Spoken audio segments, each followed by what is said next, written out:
In this demo, I'll explain how to maintain privileges for system users. The Privilege Explorer is a tool for defining the privileges of system users.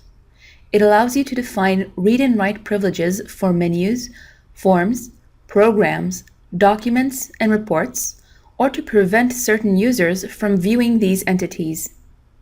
In priority, you generally assign privileges to groups of users. A single representative user is defined as the privilege group leader, and additional users are linked to this group leader. Privileges that are assigned to the privilege group leader are then inherited by all other users in the group. Note that there is also a predefined user called Tabula, which represents the system manager. The Tabula user is always permitted full access to every entity, and its privileges cannot be limited. I will now demonstrate how to open a new privilege group and assign its privileges. This operation can be performed by any user that is assigned to the Tabula privilege group. Let's run the Add New User program. We'll call the new user Technician, and this user will serve as the privilege group leader for all users who work as technicians. Leave the privilege group leader column blank, since the technician profile user is intended to be a group leader itself, and click OK. To view the program's results, we'll simply enter the user's form and retrieve the new user. In the event that no one will actually need to work in the system with this username, we can flag the user as inactive from the user permissions sublevel form, thus ensuring that the technician profile does not detract from the number of named licenses available for use. To define privileges for this group, we will now run the Privileges Explorer program and choose the privilege group leader we just defined, Technician. The privileges we define now will only apply when working in the current company environment. Note that when running the Privilege Explorer for the first time, the new user has no privileges at all, as indicated by the red X to the left of the main menu. Right-clicking any entity opens a menu from which you can assign, read, write, and execute privileges, or revoke all privileges. We'll begin by assigning full privileges to the entire main menu and then limiting them as needed. Note that the symbol and its color have now changed accordingly. Navigating the Privilege Explorer is exactly like navigating the main menu in the system itself. Clicking the arrow to the left of the menu opens a list of submenus and other entities it contains. Let's revoke privileges to the Financials menu for this privilege profile, and then continue to revoke privileges for additional menus and forms. Now let's see an example of how to define permissions for form columns, warning messages, sublevels, and direct activations. We'll use the service call form for this example, but the same principles apply to any form in the system. A right-click on the form title enables you to work with specific form columns. Let's right-click the Start Time column and mark it as mandatory.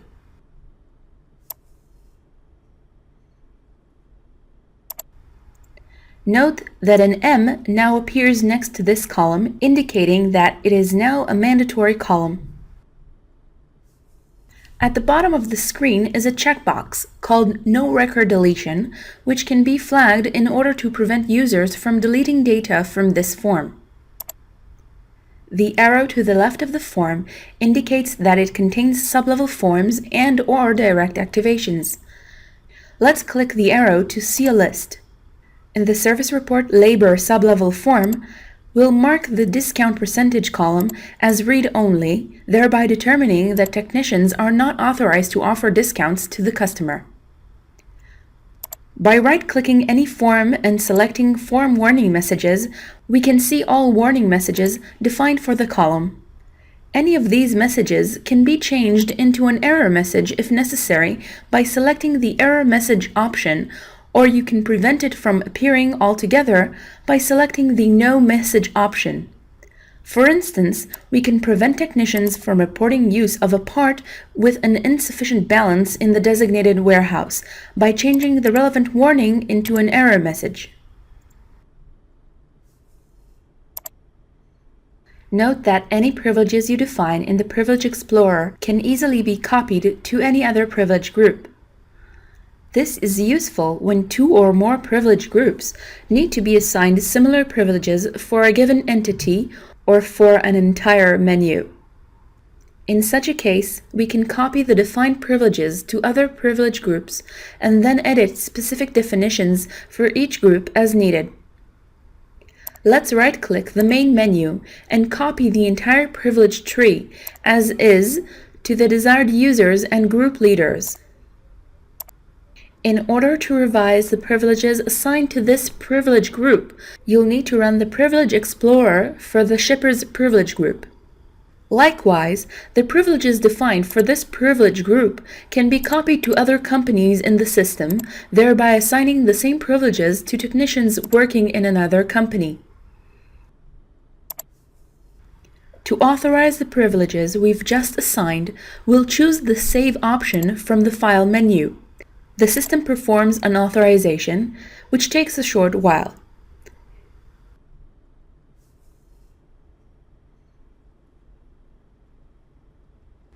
The new privileges go into effect as soon as the users in question re-enter priority in the relevant company.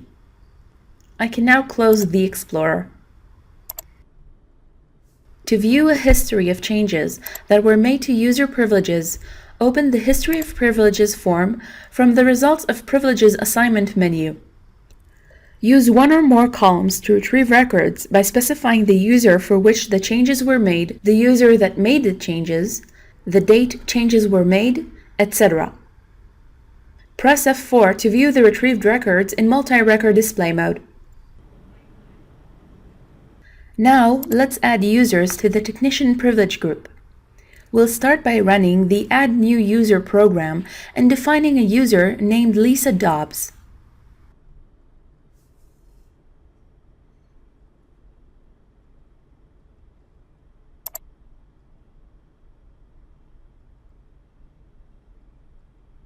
In the Privilege Group Leader column, I will link her to the privilege profile we just created, Technician. The new user thus inherits the privileges we defined for the Technician Privilege Group without us having to define her privileges individually. In the Users form, we can retrieve the new user, and you can see that the group leader assigned is Technician.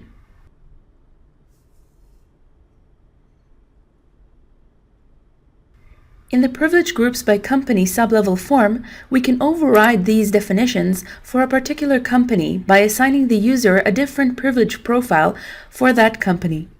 For instance, say Lisa is also responsible for managing personnel for the Synergy company. We can give her the option to sign into this company with HR privileges.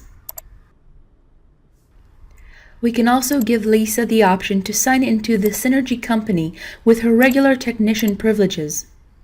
The next time she signs into Priority and selects the Synergy company, she will also have to select the privilege profile with which to work, HR or Technician. In the Parallel User Permissions sublevel form, we can permit or deny additional operations for every user. For example, we can flag the Download Form Data column, which allows the user to transfer form data to a file or an Excel spreadsheet and to sum up the values in a form column.